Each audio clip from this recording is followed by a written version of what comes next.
Hi, folks. Thanks so much for tuning in to another episode of The Hitstreak. Check it out. I got to give a big shout out to my show sponsor, my friends over at AVLX. I also have to give a big shout out to Charles Henry and Ace Young, the amazing performers and producers of the music behind the show, as well as the amazing people that make up the Hit Lab creative team, who are the producers of the show. Folks, I have a favor to ask. If you like what you hear, and I know you do, click that subscribe button to make sure you get alerted when new episodes are dropped. Thanks for tuning in. The real success stories told by the people who live them. We're going to have some guests on this show that everybody knows, and we're going to have guests on this show that nobody knows yet.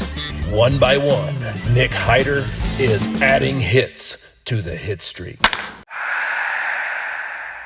Blessings, folks. Welcome back to another episode of The Hit Streak.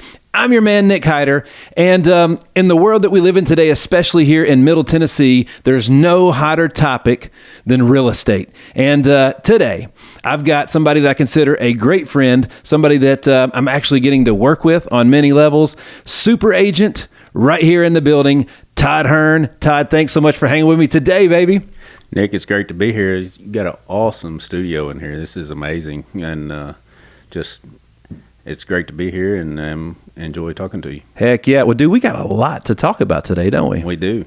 We got a lot to talk about. So first of all, I mentioned that you were the super agent, and that's not something that I came up with today. I've actually heard it before because you just get it done. As a matter of fact, in Lebanon, Tennessee, which is a big suburb outside of Nashville, and all the surrounding areas, including where you and my wife are from, I haven't seen a real estate sign in a yard that wasn't yours.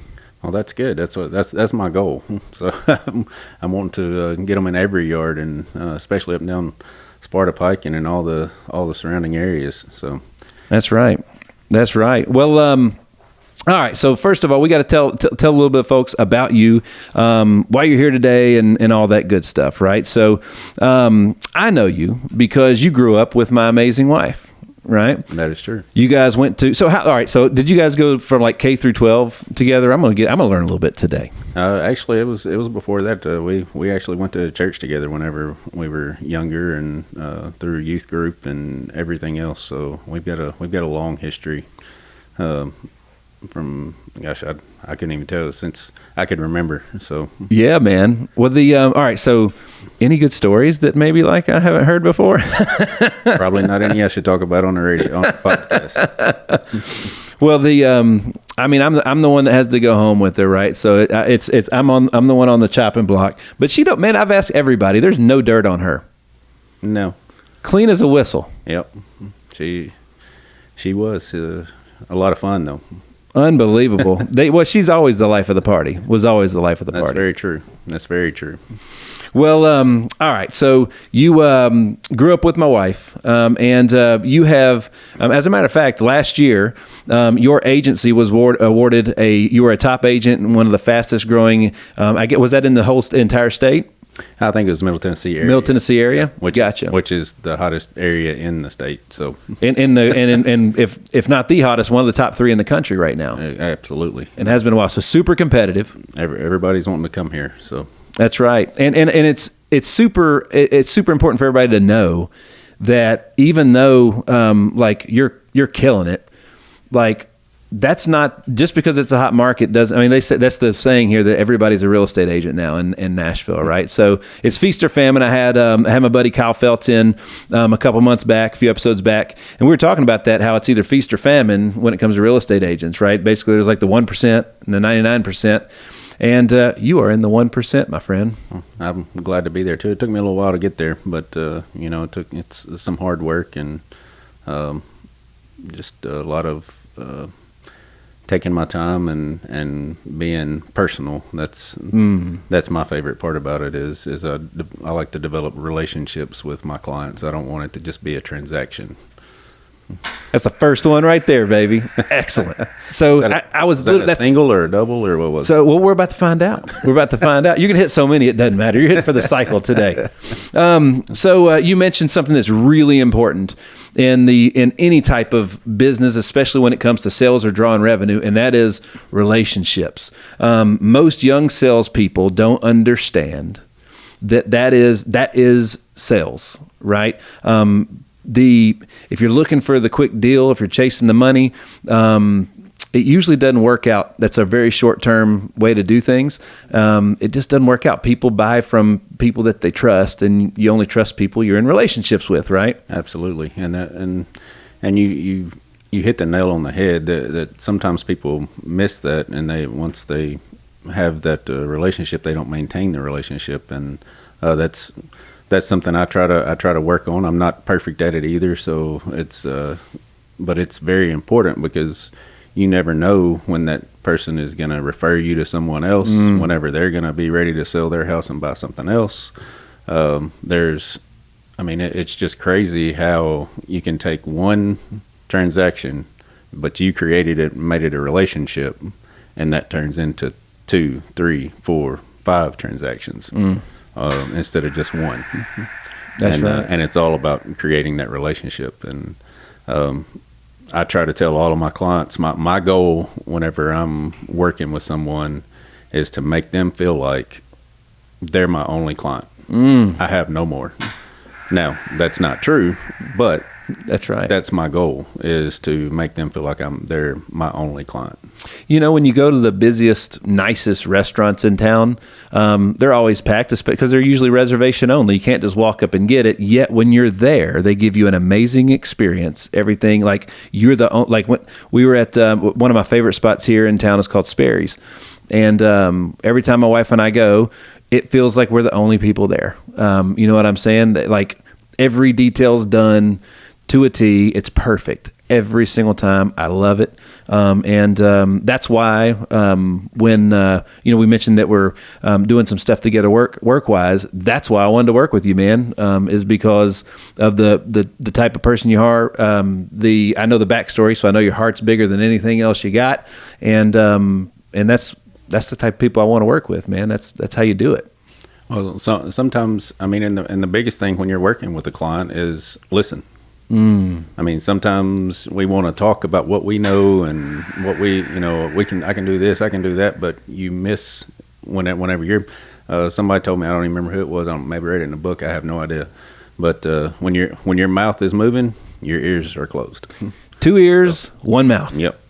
And so that's what I try to do, is I make sure I keep my mouth shut and I listen, and I want to know what they want, because it may not be the property that maybe I've got listed right now that they're looking at. It may not be the one. And whenever I can hear, what they want, I'm like, that's not for you. Yeah. But there's this other one over here, that we can go look at that is more along the lines of what you're telling me that you actually want.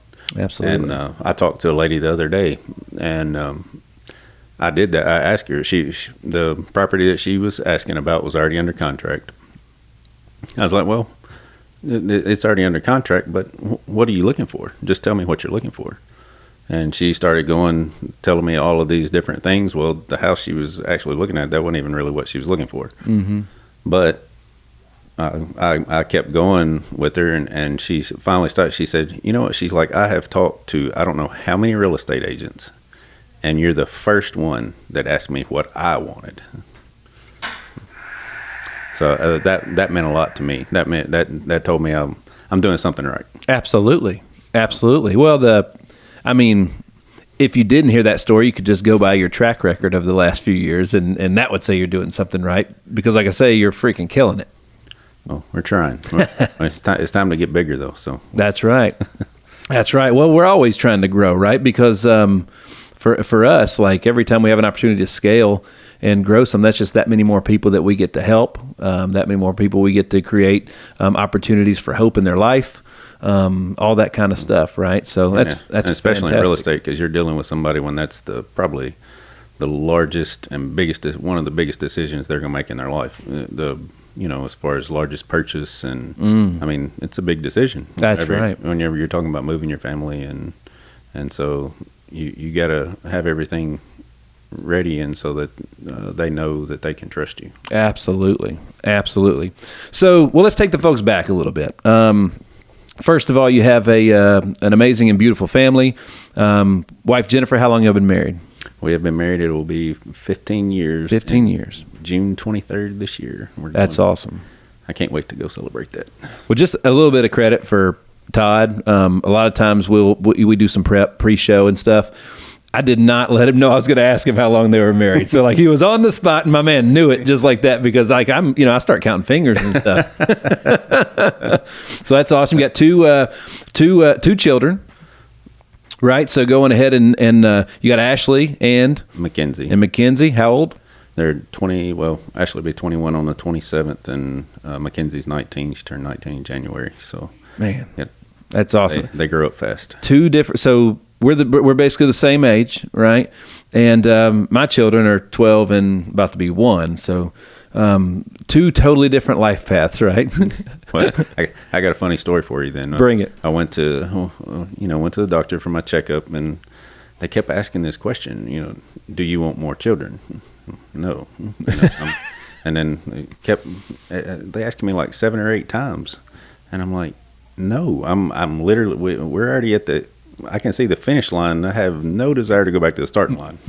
Sure. And so I envy you at the same time, because you're going to have some good times over the next few years.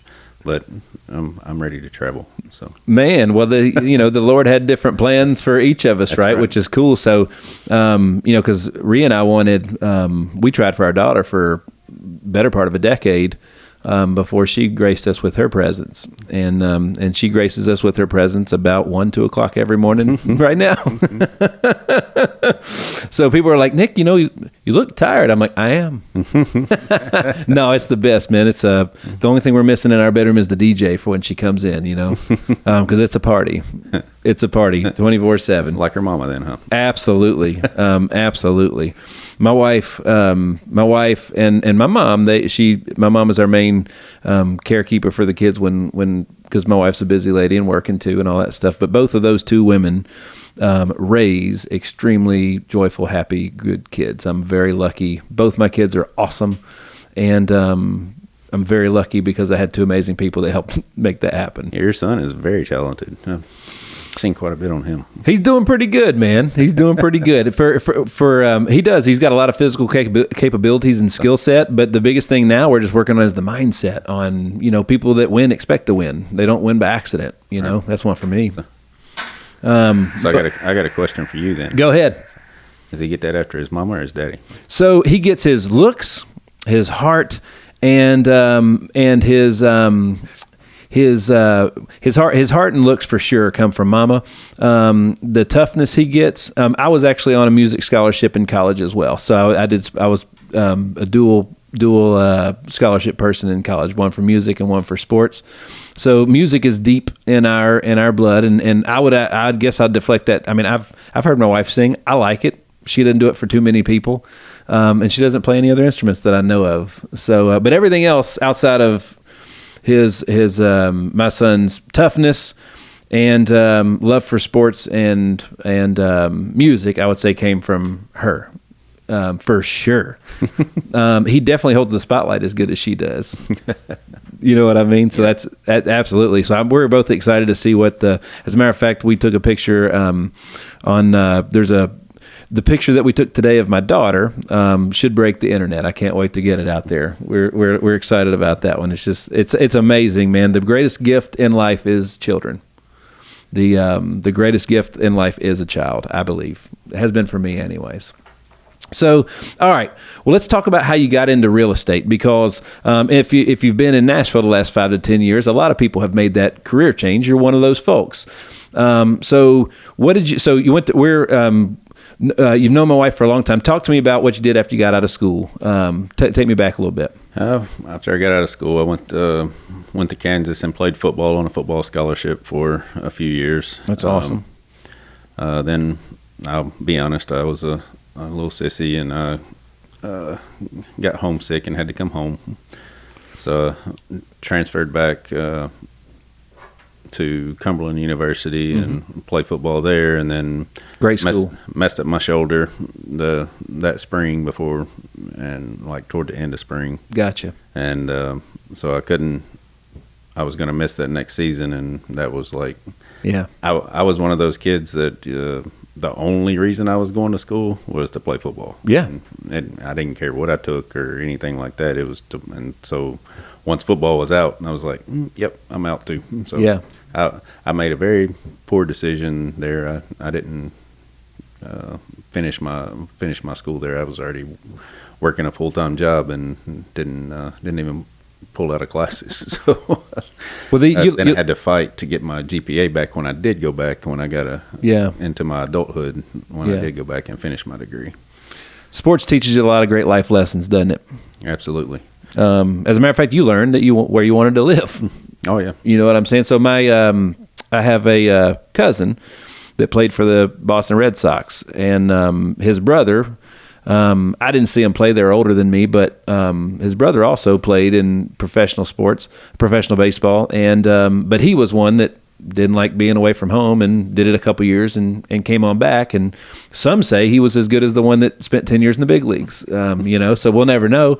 He was the younger brother, but it happens to a lot of people, man. One of the things that aided in my decision to stop playing is after 6-7 years of being, living out of hotels and airplanes for 8-9 months, 10 months out of the year, I remember I missed every major holiday from basically like February to October. And it weighs on you. There's a price, and for what it was for me, it wasn't the balance that I needed, for change. So or for that, so and something had to change. So it totally makes sense, man. What would you do after school? What'd you get into? Then I went and got my finance degree and went to work at Permapipe in Lebanon in manufacturing. In the finance department and doing cycle counts and audits and all of that kind of thing. And then worked there for 8-9 years. Right on. But there was a lot of people that was a place where people didn't come and leave. They came and stayed. That's awesome. That's rare. It is. But then whenever they made some cutbacks, I was, even though I'd been there 8 or 9 years, I was still one of the youngins. So gotcha. I was on that chopping block. So okay, I got to let go from there, and then so a buddy of mine had said something to me about doing real estate, and we had talked about it before. Well, whenever that happened, I was like, let's do it. And it came, Yeah. So I did the online classes because I'm better at trying to do that stuff than go sit somewhere at a class. And absolutely. I went day and night getting that done, and so it's supposed to take you, I think they said like 3 months or something like that. Yeah. I was done in like 3 weeks. That's awesome. I was like, because my wife was like, "Are you gonna sleep?" I'm like, "Nope, I'm getting it done." So, and so I got that and got my real estate license and started out pretty slow.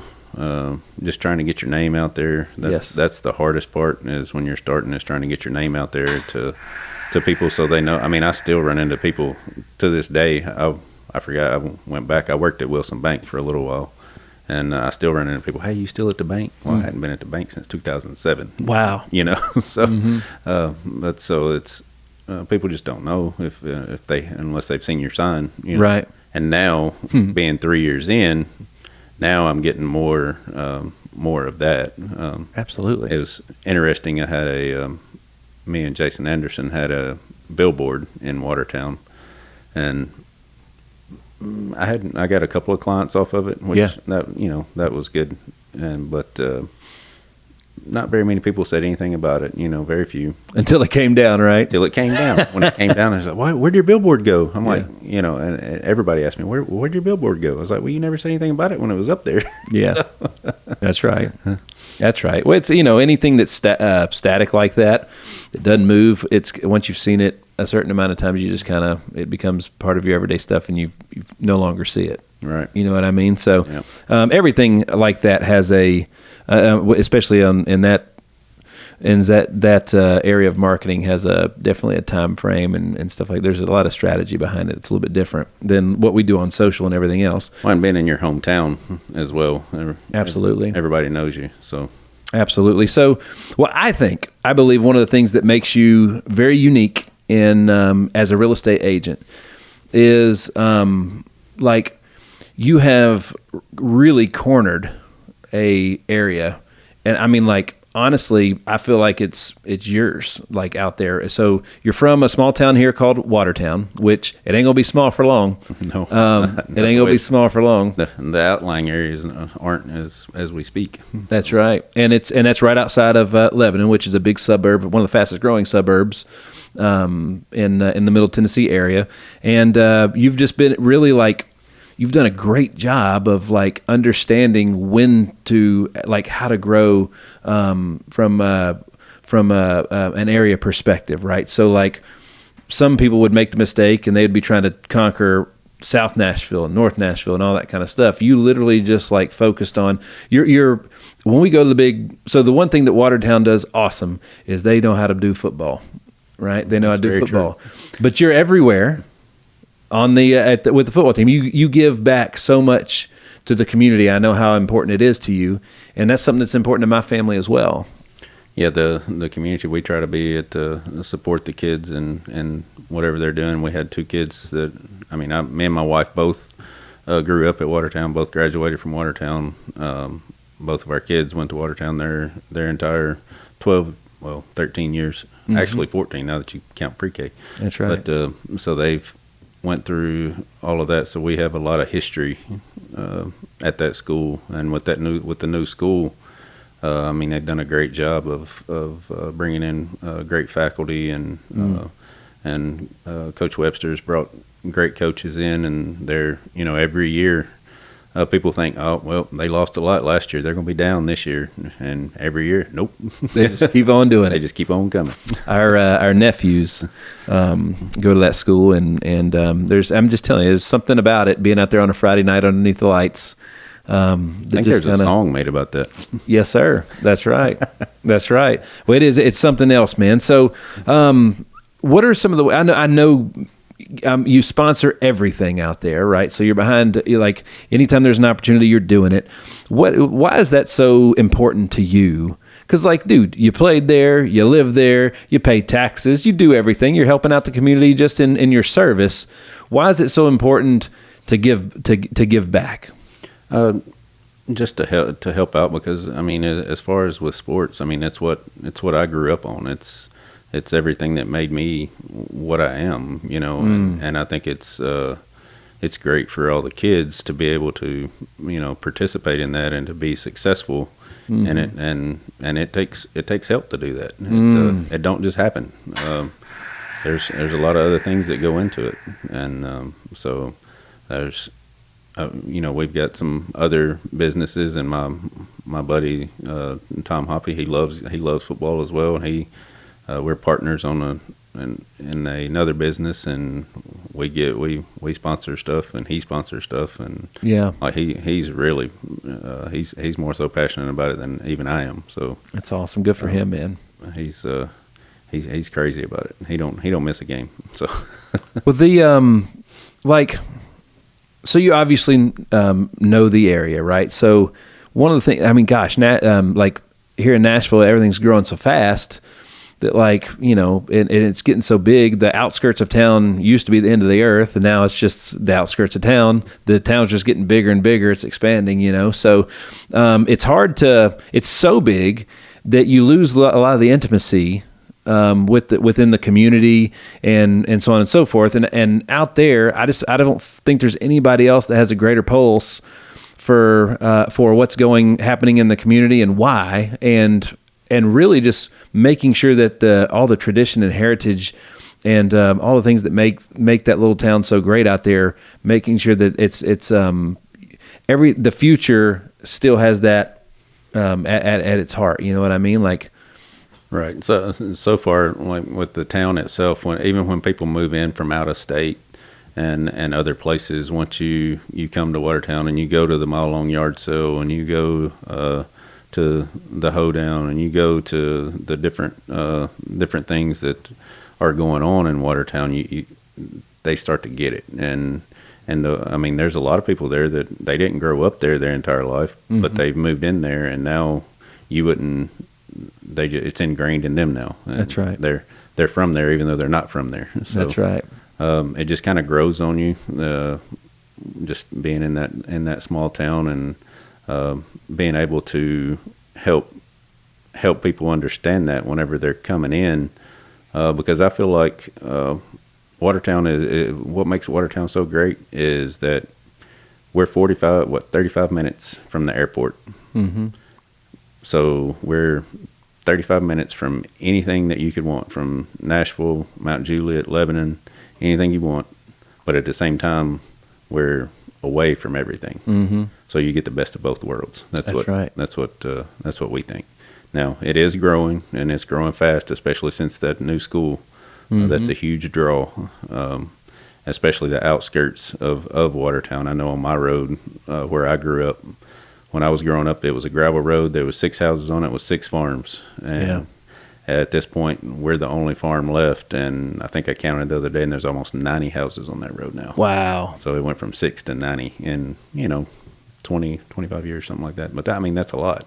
It is. And now it'll go from 6 to 90 in 2 years. Right. Or less. I mean, it's happening. Everything's happening so fast out there. With houses are going up, and they're not even on the market. I mean, they're gone before you can get them on the market. And it's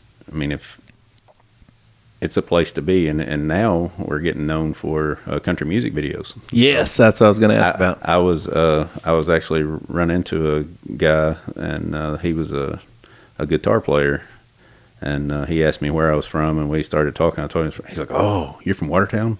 He's like, "That's like the mecca for everybody wanting to do a video." Yes, to go to Watertown to do it. If you get to do a video in Watertown, that's cool. That's right. So I know we were driving through there not too long ago, and Darius Rucker was shooting one right there on the square in downtown. It's so cool, man. Yeah. It's so cool, and you don't want to lose that. You can grow and still maintain the heartbeat of what it is and who it is, and there's just so many amazing generations that have come up through there. That you've heard the old country phrase, they'd be turning over in their grave if they knew what was happening. That's what we want. That's why you're the guy out there, is because that will not happen. Well, that's what we try to protect, the integrity of the community, and hopefully try to bring people in that fit and that will come in and add to the community instead of trying to tear it down. So, well, dude, another thing that I love about how you run your business. So obviously, community, tradition, all those things are super important to you.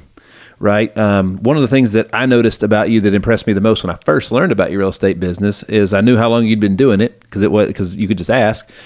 But I was like, for somebody that is as new as you were a few years ago, the most common mistake small businesses make in the beginning, and it's usually a legitimate.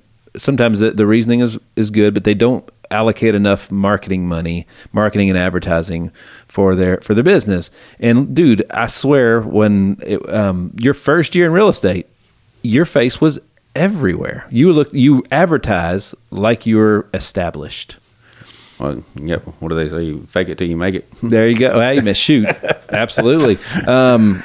Well, it's again, we say it all the time. People that win expect to win. And for you, like, all you were doing is investing in yourself because it's your business. So that just shows how much you believed in. Well, the trick is just don't stop. That's right. I mean, too many people give up too easily.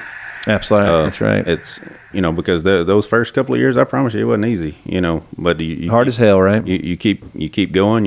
And then it's like, it was crazy because you've been working your tail off and not getting a lot, and then all of a sudden it's like something broke the dam, and it was like 1, 2, 3, boom, boom, boom, boom, and then it's just continued from there.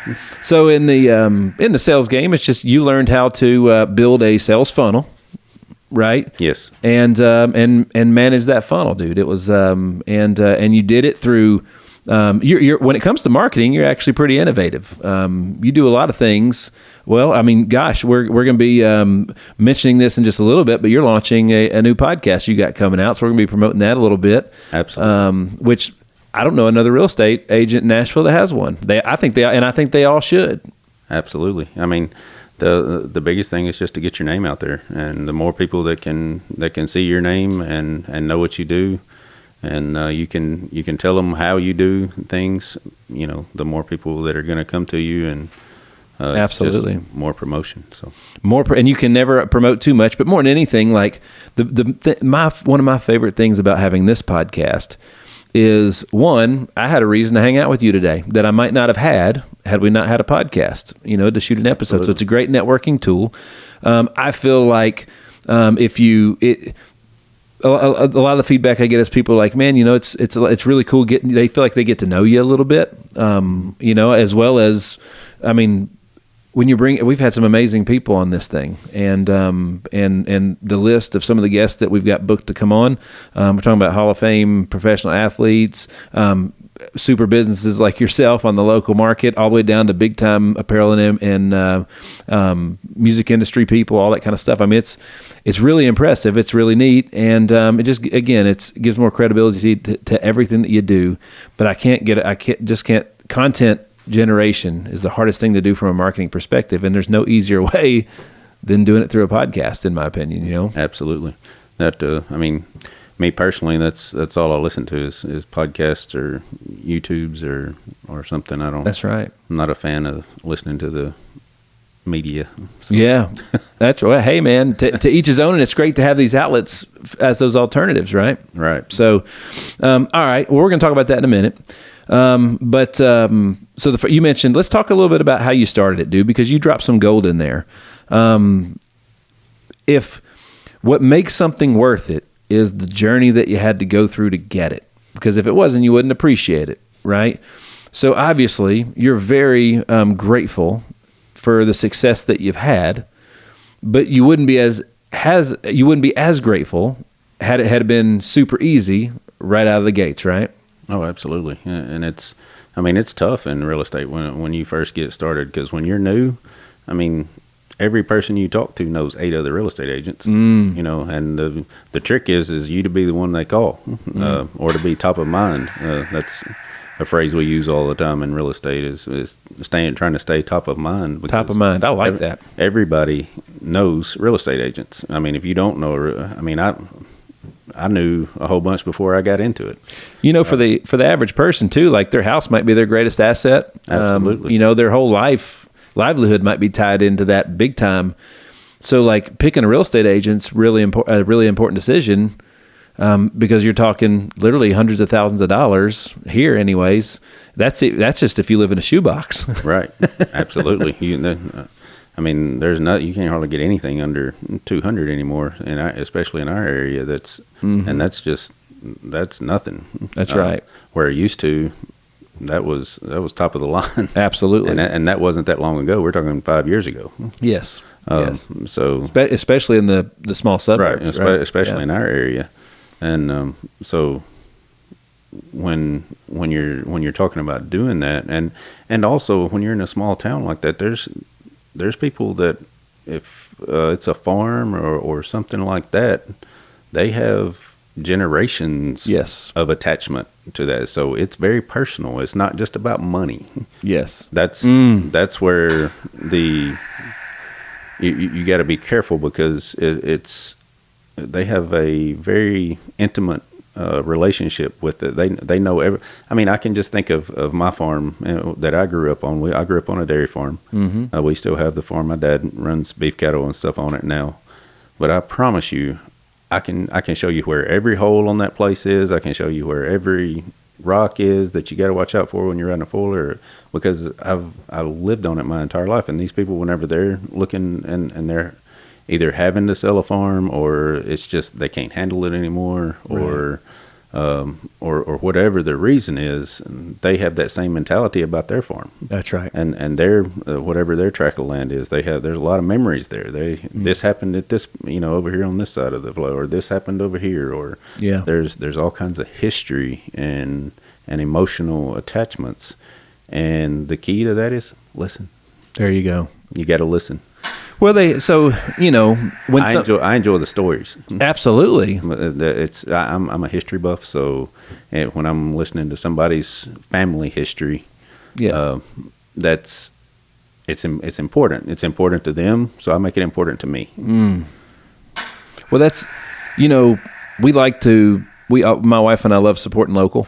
We travel, we love all the great businesses, but like it's something cool when a great product is local and you can support something that came from your hood, right? And that's what makes you so, dude, like the area that you're just straight dominating right now, it's very, very, very competitive. And the reason that you're winning is because of all the things you just said. You understand the history. You understand protecting it, so to speak, I guess, not making sure that it doesn't lose the spirit that's been there for centuries. And you make people a lot more comfortable than if a city slicker walked in there with their big fancy suit on wanting to make a quick buck. That's not what it's all about. Like, those farmers, you can sit at their dining room table. You can let them know that all those generations of care that you can, it can still mean something. It can still have a purpose. Right. And that's very true. Like if you come in a suit and tie to some of the places, they immediately don't trust you. That's right.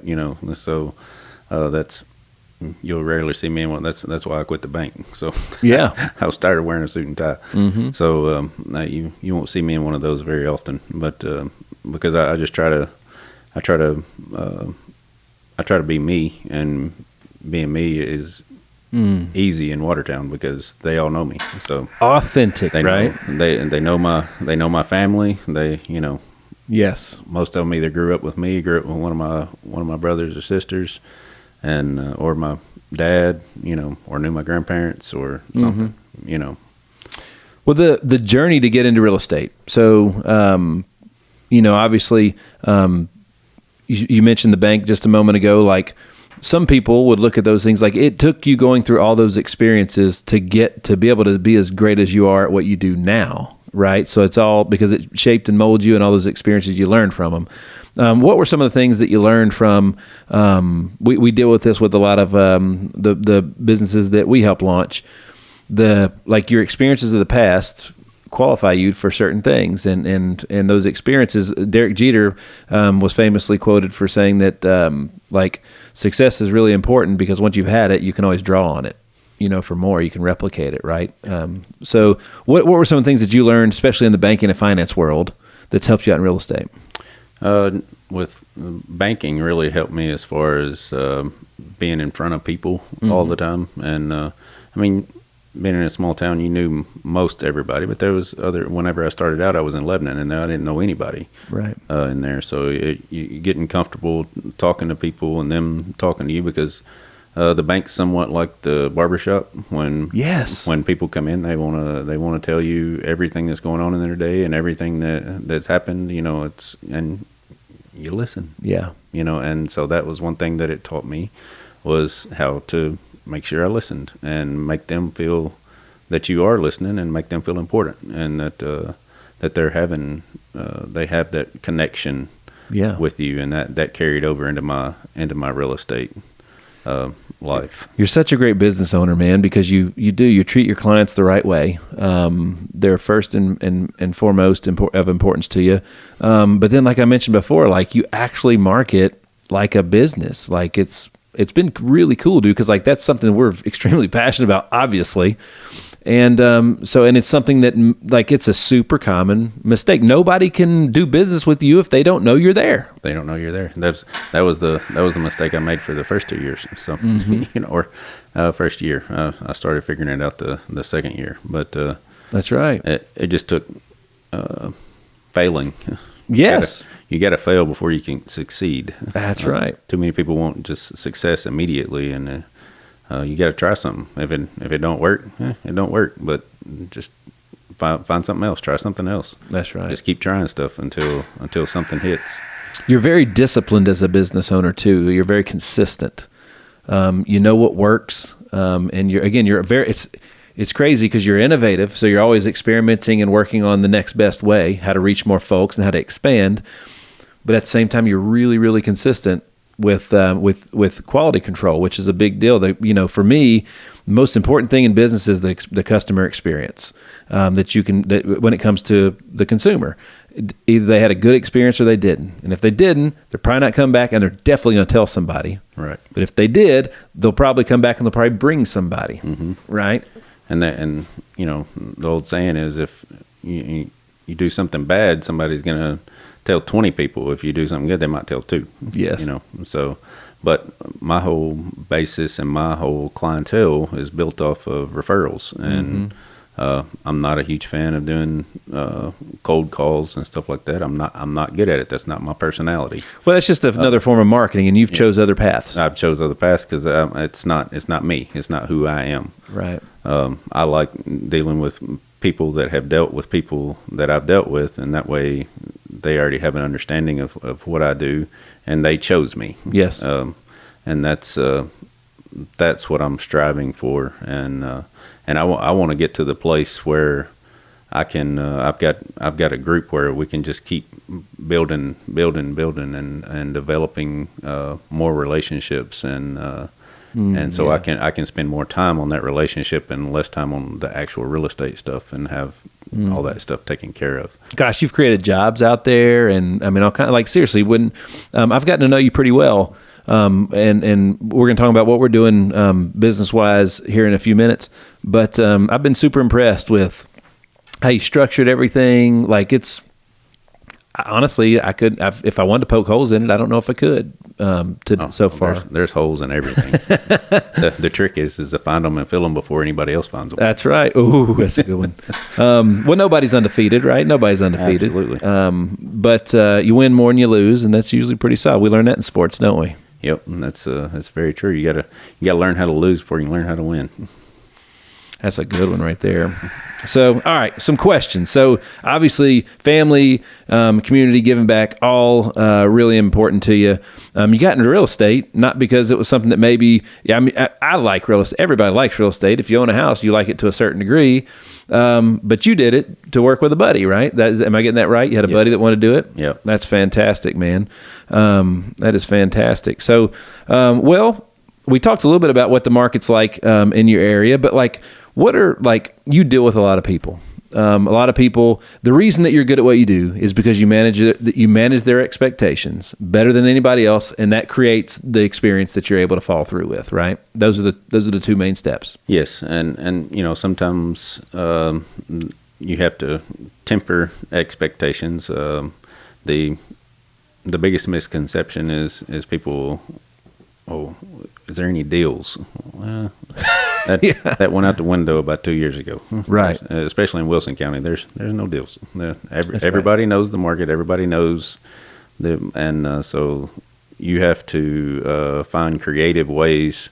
If you're of marketing, you also got to find creative ways of if you're on the buyer side of making your clients offer more intriguing than another offer. Right. Especially, there's so many different things that you can structure inside of a contract to make you more appealing. Yes. To the seller, and so you can win that deal for your client.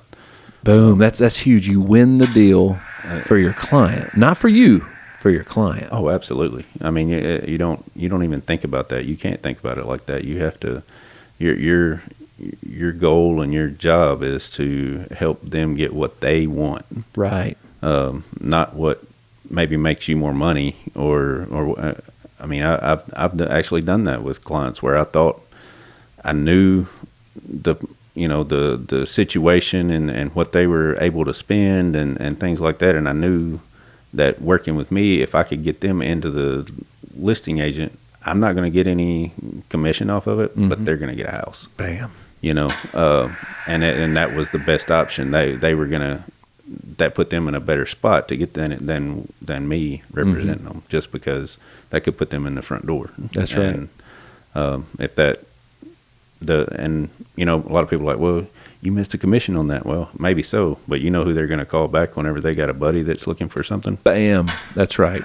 It's like, if you run a good business, you don't have to make decisions based on that. You can actually put it's okay to do right by people. It's okay to be kind. It's okay to do things that when somebody's in need, you help them out. That's what we do.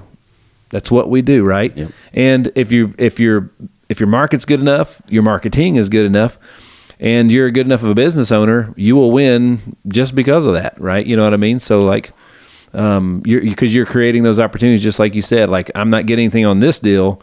Warren Buffett was quoted for saying the purpose of a business is to create a customer that creates other customers, right? Absolutely. So that's what you just did. Is you created who knows how many customers? Absolutely, because you did right by somebody. And it's when you start tying the web together to see this person came from this person that came from this person, that it's incredible how something works itself out. In the end. So that's right. Well, so let's talk a little bit about what we're doing out there, right? So my wife and I have been behind the scenes doing some stuff in real estate for a couple years now, and for years we've been, as we drive to Watertown to see our family and go to football games and all that kind of stuff. The yard sale, which is I still remember the first time I saw that. I couldn't believe it. How long did it take you to get there? Oh my gosh. Well, it took me at least 7 years, because that's how long I was trying to get the first date with her before I could go out there, right? So, it's incredible out there. So for years, I've been looking at my wife and I'm like, man, like it's so beautiful. It's everybody I've taken out there, builders or whatever. They're like, dude, I didn't get it until I got here. And there's something unique and very special about it. And obviously the word's out, because the big guys are trying to come in and do what they do, which there's nothing wrong with that. I just don't think having family there and caring and relationships and everything, I don't feel like, well, I know that's not what people want. Right. That's not what people want. It's because you'll lose some of the generational tradition. Right. You don't want to look at it 10 years from now and be like, this doesn't even look like the same place. You want to look like a better version of the same place, right? Right. Because the fact is it's going to grow. Mm-hmm. So you can either be the person to help it grow and grow in the way to maintain those roots, and to maintain everything that you've kept over the years, or somebody else is going to do it and they may not care if it has any of those roots, and they may just slash everything. Yeah. So I think it's important to get people involved that care, and that care to maintain those traditions and the I don't know, the charisma or whatever you want to call what we have in Watertown. Even we talk about the big guys coming in. We're not even talking about the real estate agent side, folks. We're talking about like the builder side, right? So just like you got to have the right real estate agent to help you list or find the place that you're going to call home next, or your next property, your next investment. But when it comes to the building part, there's builders that are fit for certain places and builders that are not. I firmly believe that. And we were fortunate enough to know some that could do some amazing things out there, and that was all I needed. And those guys are always looking for great projects, so they can't, because they care just like we do. They want to make the right impacts. They could go out and build thousands of homes if they wanted to too, and that's not what they're in it for. They're in it to make communities grow and bring communities together. We've got those people. We came out there and we started talking with you, and it's like that guy knows like, seriously, you want to talk to a farmer? He's got his phone number. He knocks on his door. He answers it. You're literally not just on the real estate or from the agent side, but like you're literally consulting builders and letting them know why this is important and why it's valuable, and how what they're building can actually increase the value of or increase what's already happening out there. And I'm really excited about it. Oh yeah, we got a great group of guys that we're looking to move forward with Watertown, but to keep the traditions and everything intact the best we can. Yeah, and I think it's going to be an awesome addition to the community. Absolutely. Whenever we're able to get that done, and I enjoy these guys. So what's really happening is we mentioned it before, Nashville started out as just downtown, and it's expanded, and now it's into all these suburbs and other communities and stuff. And actually, what's happening is Watertown is one of the next destinations to extend for Nashville.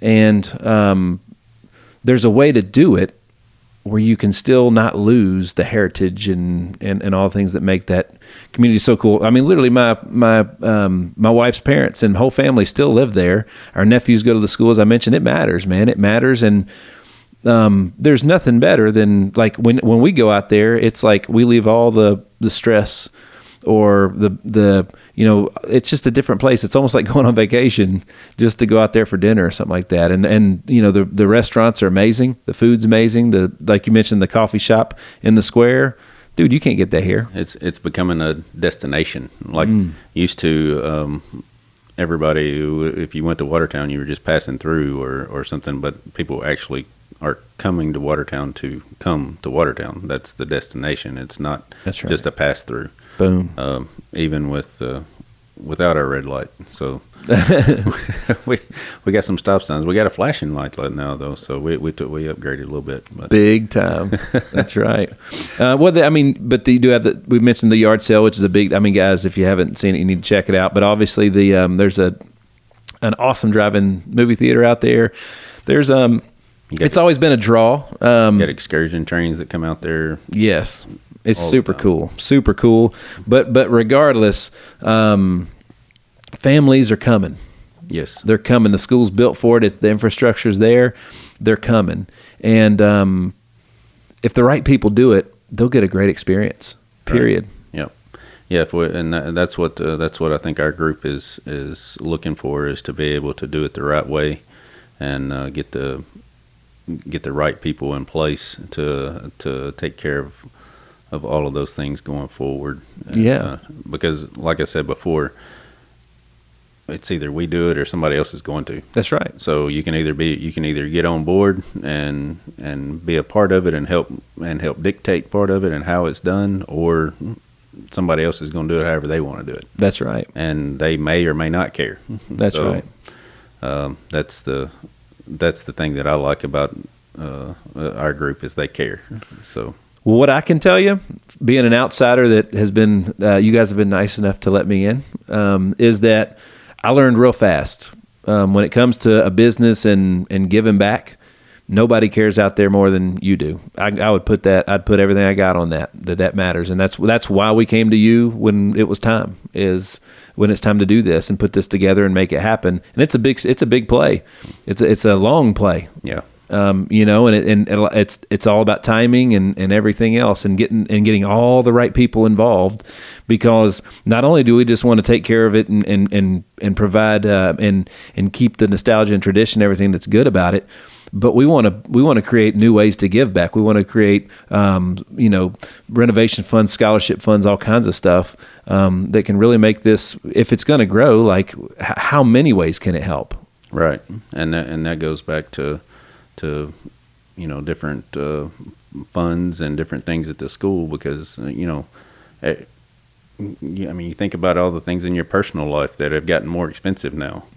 Well, just think about that for a school. Whenever they go to put gas in the buses, and that they ain't getting it any cheaper than you are. That's right. And so there's everything that's went up also went up on them. So that's. And they don't make it. I know what the teachers make. They don't make a ton of money, but they put their heart in it. Yes, they do. And it's just a different place, especially whenever you're talking about education, and the education in Watertown is unreal. I mean, we're top in the state, elementary, junior high, high school, all. That's awesome. And that's. It's awesome. That's a huge draw. Yeah. I remember when me and Jennifer were looking at moving one time, back when the girls were younger, and the first thing that we did every time, whenever we looked where are the best schools, and that was the first thing we researched was school. Once we found what the best school was, then we would start looking in that area for housing, because the school was what mattered, because they wanted our girls to have the best school. That's right. And so we were able to end up staying in Watertown, so we still got the best school. So. Well, it's again, it's about having the right people with the right tools at the right time in the right place. And we're making decisions based on how we can improve, not just how we can get in and get out. And it's again, we got a great group and it's a growing group. And the coolest part is that if you do it there, you can replicate it and give that gift to the next small community as well, because they're going to get it too. Yep, it's coming. It's going to keep moving. That's right. All right. So let's talk a little bit about you got you're in pre-production for a podcast, and it's going to be a good one. Pre-production for a podcast.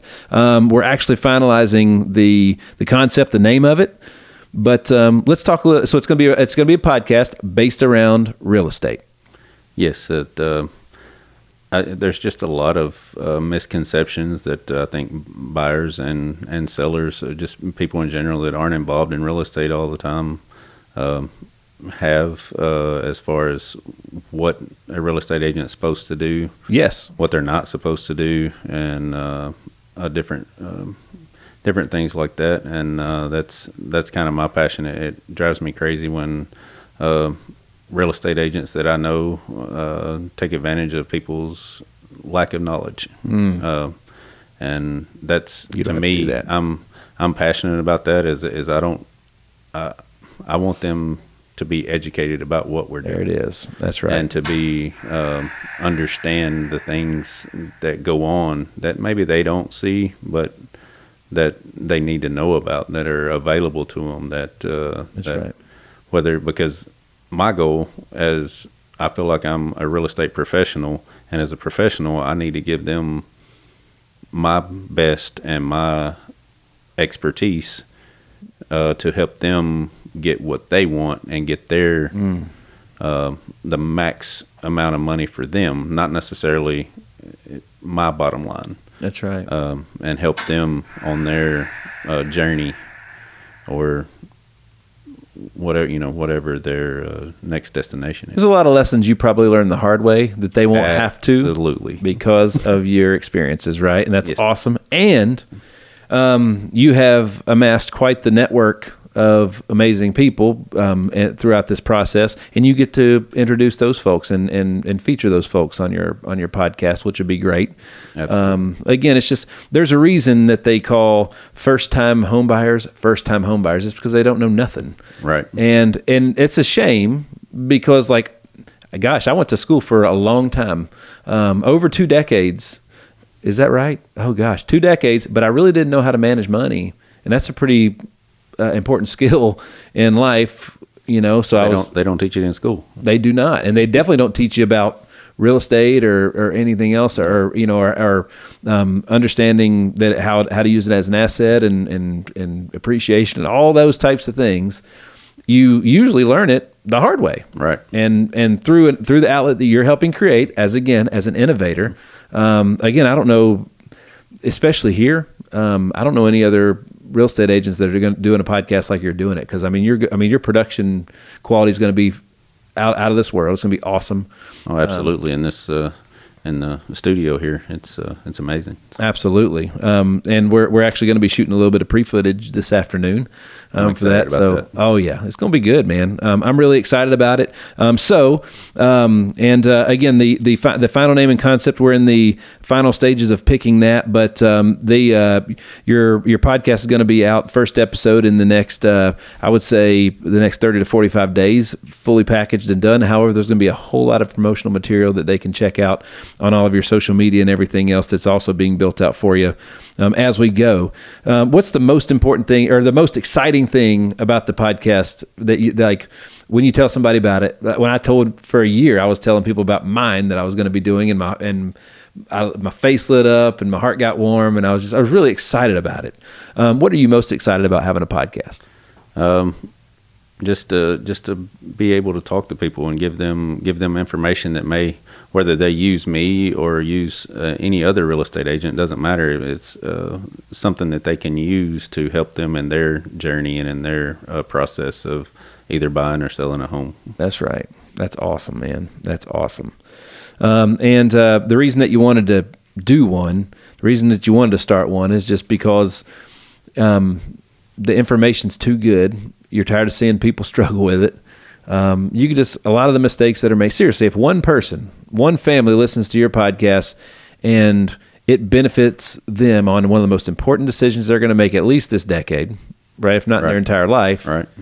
Then it was worthy. Yeah, and it's and it's not that it's a lot of things that they're not supposed to know. I didn't know until I got into real estate. That's why they need you, right? Right. I had no idea. I wouldn't have known either, and it's not because of lack of education or anything else. It's just that's not what they do every day. So it's what we do every day. They don't necessarily have to know everything about real estate. They just got to know how to pick the person that does know it. Right. And watch out for pitfalls. There you go.